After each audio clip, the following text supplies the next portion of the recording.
Hi there, this is Tom Cunliffe and my podcast from February's Sailing Today. Do you come from a land down under where women glow and men plunder? Remember that? It was the unofficial theme song for the crew of Australia 2 when they lifted the America's Cup from the New York Yacht Club in 1893 off Newport, Rhode Island. As it happened, my crew and I sailed into Newport Harbour in the thick of the action. We'd just completed an east-west North Atlantic voyage via Norway, Iceland, Greenland and Newfoundland.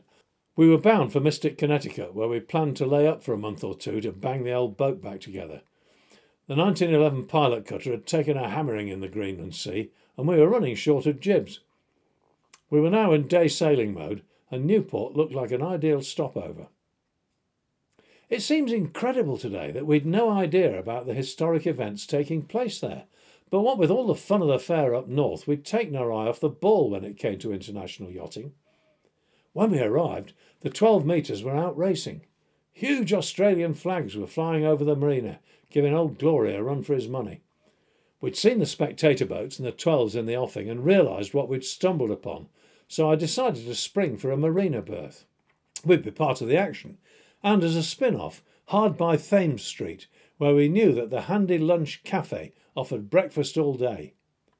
We were already planning our link sausage, 2 eggs easy over and hash browns with pancakes on the side when a white-clad youth in an official-looking baseball hat on the outer pontoon waved us away.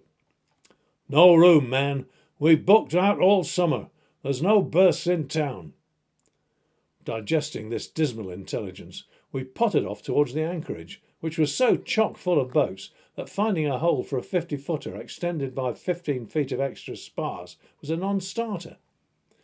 It's never easy to give up on a harbour and head back to sea, but that was the state of play when a scruffy motorboat hove alongside with an old shipmate jumping up and down who lived on the waterfront. "Great to see you guys. You'll never get a slot by asking. Follow me." Kenny's been round the block more times than most sailors, and we were fresh out of options, so follow him we did. He led us back towards the central marina, but instead of approaching the pontoons, he putted round the corner and laid his craft alongside a stone wall, where a group of locals were engaged in casual fishing. We watched as Kenny struck up a conversation with them. I could see where this was heading. It seemed we were to moor up on a vacant quay backed by a small park, beyond which ran Washington Street, home of many of New England's great and good. It couldn't possibly be allowed, and anyway, the fishermen had first to be appeased. But the thing about ordinary Americans on their home turf is that their default reaction to strangers is to be welcoming. Of course, there are exceptions, but in general, once you're away from the big cities, that's how it is. I could see the guys sizing us up as Kenny made his pitch. They were used to seeing smart yachts and gleaming stainless fittings, clean, preppy crews, and clearly no shortage of funds. Our boat looked different. Her black hull was stained from thousands of tough ocean miles. Some of her iron fastenings were bleeding rust, and her brown gaff sails made a statement in themselves. The guys approved and moved apart to make a space. Kenny shunted his boat out of the way, and in we went. We'd bowlines at the ready, but when the hands looked for cleats or bollards to drop them over, there weren't any. Confusion reigned until Kenny waved us towards a series of conveniently spaced park benches with heavily wrought iron legs set in concrete. No sooner were we secure to these admirable alternatives than our informal host came crowding round with questions. The outstanding query was, "Have you guys come all the way from England in that?" Later in the afternoon, things had settled down at the park benches when the world went mad.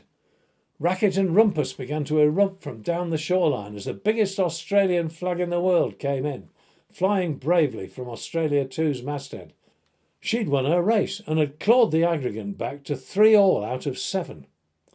We discovered all this as we elbowed our way through the crowds to watch the radical 12-metre with the green and gold stripes berth with the music playing full on. The final race was going to be a historic showdown, but not for a day or two. As the partying ramped up next door, events were not proceeding without interest at our private dock. The fishermen all stayed friendly. One of them even gave enough of his catch to make our dinner, but we started to wonder how long it could possibly be before some official arrived demanding money. We'd now found out that the spaces in the marina where we'd tried our luck were charging out at $150 a night for 30-footers.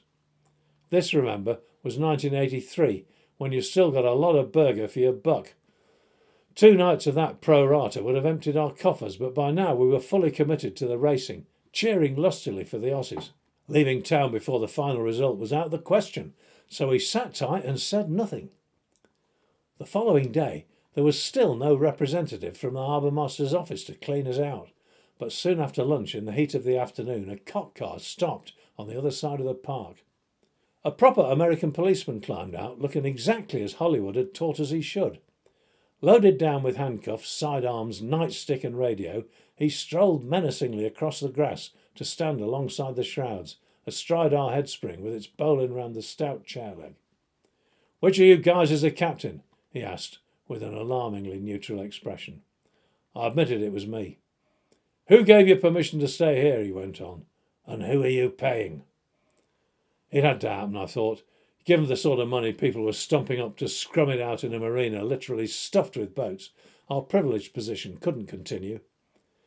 One lesson I've learned ashore, if not at sea, is that if something seems too good to be true, it probably is.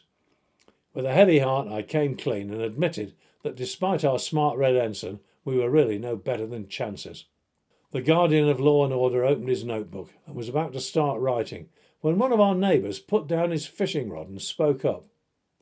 "See here, officer," he said, "these guys are visiting our country. They ain't done no harm and they'll be gone soon. Why not leave them alone?"